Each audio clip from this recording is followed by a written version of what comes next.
Maybe I can put a... Well, that's... No, no, no, no, no. Ah, no, no. No, that's not gonna work.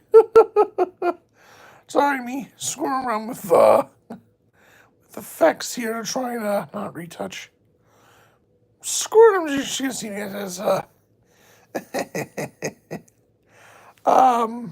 anyone coming in, you can just ignore those first bit happened there.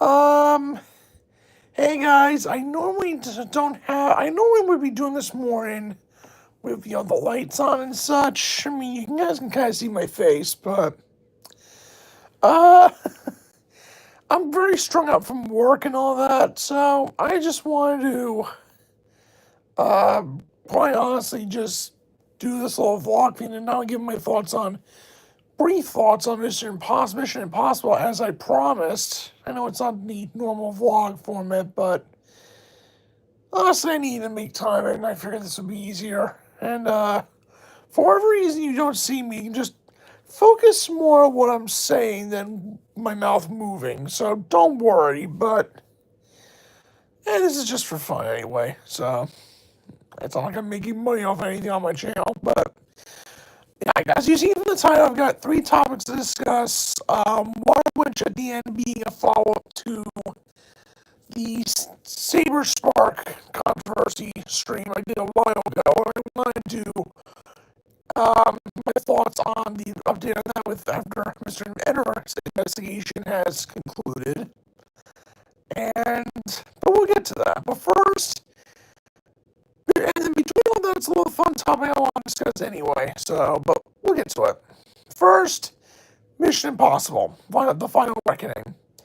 Saw an opening day at the IMAX, and yes, sorry, as you can imagine, it was a lot of fun. And some people have been saying that the first, certain amount of, 30 to 40 minutes is kind of boring. I never got the feeling any part of this movie was boring. I really think they just hit the ground running and then just sprinting forwards through the finish line. I'm not going to go into spoilers because I'm assuming anyone who's seen this, or at least a few people on my channel, have not gotten around to seeing the movie yet for whatever reason, but I'm going to say this. If you haven't, do so. If for whatever freak reason you can find an IMAX showing this, see it in IMAX. It's, as of this live stream, it's gone now. Other movies have taken its place, but if for whatever freak reason they reissue it in IMAX, definitely go. It is worth the money. That's when I first saw it. And it really just showcases 2 of the crazier sequences in that format, particularly the underwater sequence in the submarine and the big climax. The entire fucking climax, I will say this, the entire climax was so intense. I had my teeth clenched and both my hands balled up into fists. Just, that's how much on edge I was until it was all over. Until once I finally knew everything was, finished, then I could finally exhale. That was me the whole time. And in IMAX, I mean, it's already intense if you're seeing it normal, as I saw it again in regular with my folks. But because my mom unfortunately cannot handle IMAX, my dad can, but my mom can't. The frame rate ratio can't handle it. But but no, in IMAX it makes everything even more intense from just the scale and the scope of everything, and it's insane. The whole plane sequence and everything. Holy shit. Oh my god, Tom Cruise, you absolute madman.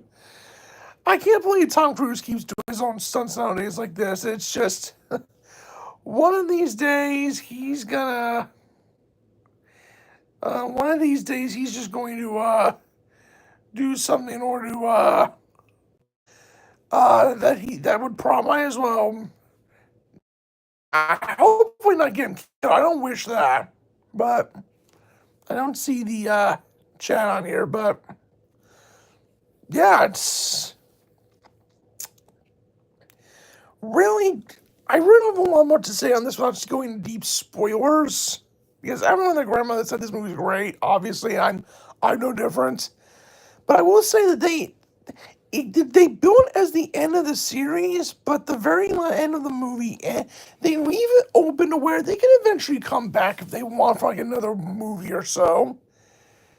I guess it's less, a full goodbye to these characters and more of, we're taking a break, but we'll be around sort of thing. But without giving anything away, it's really well done. I'm glad it's done well for itself. And yeah, go see it in the theater if you get the chance. Um, so that's my promised thoughts to you guys on that. I promise I do at least a thing on Mission Impossible to shake things up and do some movie talk on my channel. Speaking of movie talk, I want to talk about a bit of a news thing that happened in the horror community recently that I've actually heard that's caught my attention. Namely, Blumhouse bought Saw. Yeah, and honestly, I think this was basically them saving the series. Here's what I'm going to say. Not that there was anything wrong with the more recent movies, and that Saw 10 was really fucking good. Hell, it's the first series to actually get positive reviews for once. So that should tell you something. I mean, like, just universal praise. That is rare for that series. And yes, I am a Saw fan. I came late to the party, but I appreciate it. And no, I don't think Saw was torture porn. I get why some people would put the branding as the whole traps thing. No, Hostel is torture porn. Saw is not. Saw has a fucking plot to it. Hostel did not. But, what happened wasn't so much with the last movie, it was what came after it. Or rather, what didn't come after it. Because shortly after Saw 10 came out and did pretty well for itself, they announced we were supposed to get Saw 11 last year for the 20th anniversary of the original movie, and it didn't fucking happen. They delayed it originally to this year, and apparently it isn't going to happen. What's going on? Well, here's the thing. That's more less the Lionsgate's fault, believe it or not, and more the fault of the producers at Twitch Pictures, the production company that worked on all 10 of the movies to date. And it seems like those two I don't know what the fuck was going on with them. Supposedly Saw would have been a more political script. That could have actually been interesting to see Jigsaw going after a bunch of corrupt-ass politicians, kind of like Saw 6, with the whole healthcare thing. But,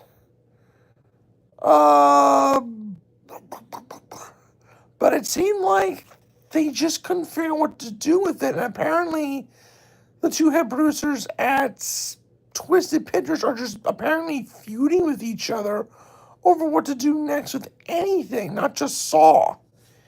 And it seemed like one wanted to just get rid of the franchise, the other wanted to continue on. It's like they just couldn't come to an agreement. And it felt like the whole series was just going to be declared dead. And fortunately, Blumhouse stepped in and said, fuck that. They bought the rights. They now co-own it with Lionsgate. And believe it or not, in a way, this series is coming home because now James Wan is getting involved again. He is now going to be back aboard as producer, as whatever new project's going on. And Wan commented on this on his Facebook page. He seems really excited to be working with the series again. I think he was partly involved on 10, but not in a full capacity, but we'll see. And he said that he didn't really give any hints of what they want to do, but it sounds like from his comments, he hinted they could continue storyline stuff going forward. Like, the series isn't going to get rebooted just yet, but I don't know for sure. I mean, there is always a chance it could still get rebooted. I mean, Tobin Bell is getting pretty old, so they could always just reboot so they can phase him out and, like, give him a nice rest. But I'm sure they know that a lot of people want a proper send-off to him, so I think they'll do at least one more movie in the old canon just to wrap him up. Because canonically, we know his character ends at a certain point. I'm not gonna, for those who've not seen the movies, I'm not gonna say what happens at a certain point, but needless to say, we know chronology-wise his story is done. This is just filling in the gaps. So, yeah, let's see what Blumhouse does with all this. I'm very interested. And I trust them. I mean, Saw fits right in their business model with the whole micro-budget thing. And by a side note, I actually have heard Blumhouse will be putting a book out about their first 15 years. And I do plan on getting when it comes out, whether or not I'll just get it on Amazon or I'll be at New York Comic Con this October, and they've been there the last 2 years. I think it would be amazing if one of the publishing booths does a signing for that book, and I will gladly attend it. We'll see, though. And then lastly is a bit of more serious news. What I want to discuss is the follow-up to the Saber controversy. Or more specifically now, what's become now is the Saber KP controversy, because unfortunately, I love Kim Possible a lot, as I mentioned, got embroiled in that whole thing and just completely screwed the pooch on it. And Mr. Enter did his own video digging on all ends of that story there. He really went, and I'll give Enter this, he really went deep into everything. And he was very honest with his findings. And for now, at least, his results yielded, at least for Saber Spark's end. Now, he said that according to the stuff he looked up, there is evidence to suggest from the stories of him accusing him of whatever he did, the sexual assault that he did, there is plenty of evidence to suggest that he was around in the areas that he was listed as being when this stuff happened. You know, he was there for this was when he was at certain events in certain years for things. And there is evidence online to confirm he was there for those. There really isn't any concrete evidence to confirm that he actually did anything illicit. Now, and to be fair, neither he nor neither Will myself called his accuser, Emily, a liar. And I'm going to be honest, there's a good chance Emily could be telling the truth here. I want to be fair. I'm going in being fair and saying maybe she's telling the truth, maybe this is some kind of misunderstanding. I don't know. Misunderstanding, but you get what I'm trying to say. Not necessarily misunderstanding, but maybe Saber did it, maybe he didn't. But it's very, very hard to tell. And the actual guilty party, and although to be honest, that isn't to say Saber doesn't have behaviors to him that don't come off as being the head tilting, like the whole his association with Black Griffin thing, and how that's also very inconclusive, although people with the Black Griffin situation have flat out said, no, he's not a groomer, so I mean, I'm not gonna. Far be it from me from saying Michelle Cribber is lying. I wouldn't say that, but I don't know. If they say that it was down to stuff with him and a Sweetie Bells actress is fine, that she didn't groom her, then fine. I will take their word for it. Hopefully, nothing comes out that proves them wrong. And I would hate to think Cribber or whoever are wrong. No. But the other bit that Enter mentioned that I will agree on is Saber Spark is kind of a hypocrite content-wise. He keeps trying to do videos, and sometimes clickbait videos on stuff geared towards families, while at the same time, yes, also tackling these very adult-oriented, sometimes even pornographic movies that are absolutely not for children or families. I don't mind him talking about stuff geared for older audiences. There's no problem with that. But for the more NSFW stuff, if he really wants to talk about that, why doesn't he just straight up make a separate YouTube channel called like Saber Spark After Dark, where he talks about something like that? Like, do something like that. There would be less heat on him for that. Although I think it's also very tone deaf that he apparently a while back tried to review a pornographic animated movie. Tried in fairness, this I guess posted on Pornhub, and tried to share the Pornhub link in the video description of the teaser post on YouTube. Oh God. I didn't know he did that, but oh God. Saber, what the fuck were you thinking? Those sort of links are not allowed on YouTube, so of course they would jump on you for it. Are you that clueless, man? Dude, are you that fucking clueless, Saber? Christ on a bike. Oh, God. But as for the actual allegations against him, I'm with Enter. It's very inconclusive.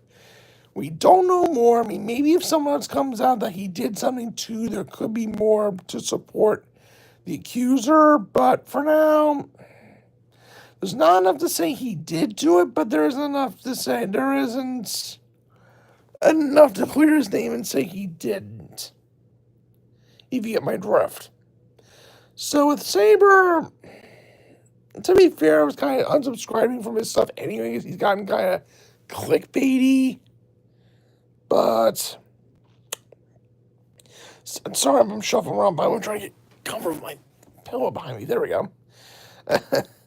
But, no, Saber, we'll see what things play out from here. And the actual guilty party at the moment would be KP. KP fumbled this badly. She had no tact in doing this.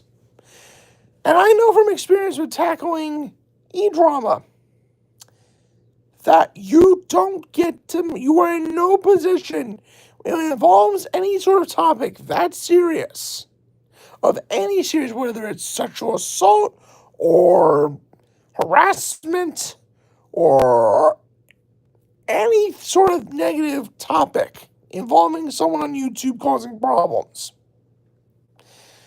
You do not get to make jokey jokes. I'm not sure if I said this in the original stream, but I'm going to say it here. KP, you fucking moron.